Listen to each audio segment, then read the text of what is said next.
couple of quick questions that dropped in from our audience. Barlow, this one dropped in during your segment, but Mike, you're more than welcome to give your input if you like as well. But we'll start with you, Barlow.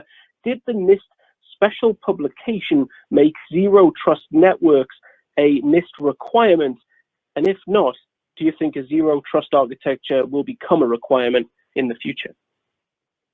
It's possible a zero trust network, to answer the second question first, could become a requirement, but it's really more of a guideline. And for example, HIPAA has not really changed anything except from high tech. That was an acronym for an act back in 2013, I think. But the laws really don't change very much. They basically say, they're very broad, and they say, use reasonable security approaches. Some of the language of ISO 27001 and Nist, it could be updated to sort of include some of the zero trust network language. But basically, the requirement was that whoever follows HIPAA, within the government is, whoever follows Nist, of course, within the government is implementing the zero trust guidelines. That's the way it is right now. Thank you so much, Barlow. And Mike, a question that dropped in during your segment here. We've talked a lot about zero trust this afternoon, but how practical is zero trust? I mean, where and how are you seeing your customers apply this model?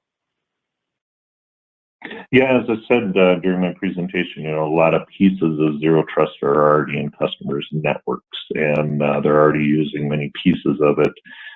But as we seem to go forward, compliancy requirements are driving it.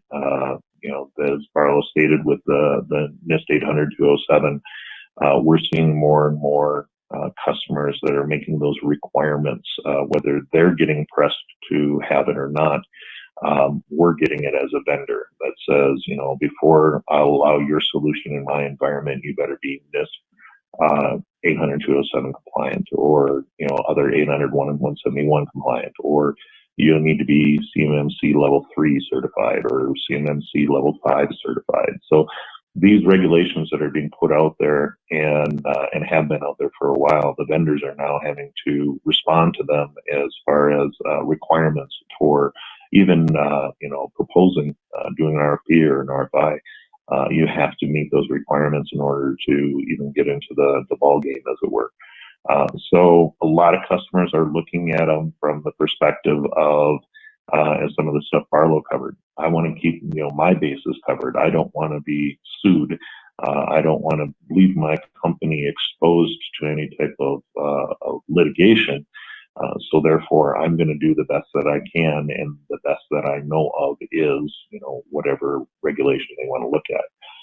This is where a lot of the motivation is coming from a zero trust perspective. And like I said, a lot of the pieces of zero trust are out there by many customers.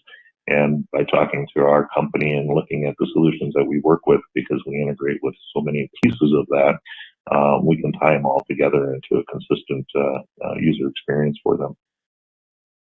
Thank you so much. And Mike, we'll really close with this question here. It dropped in during your segment. Barlow, if you want to give your input as well, we would love to hear it. But Mike, where do you think the trends will evolve when it comes to secure access over the next few years? So a bit of a forward look to close things out today.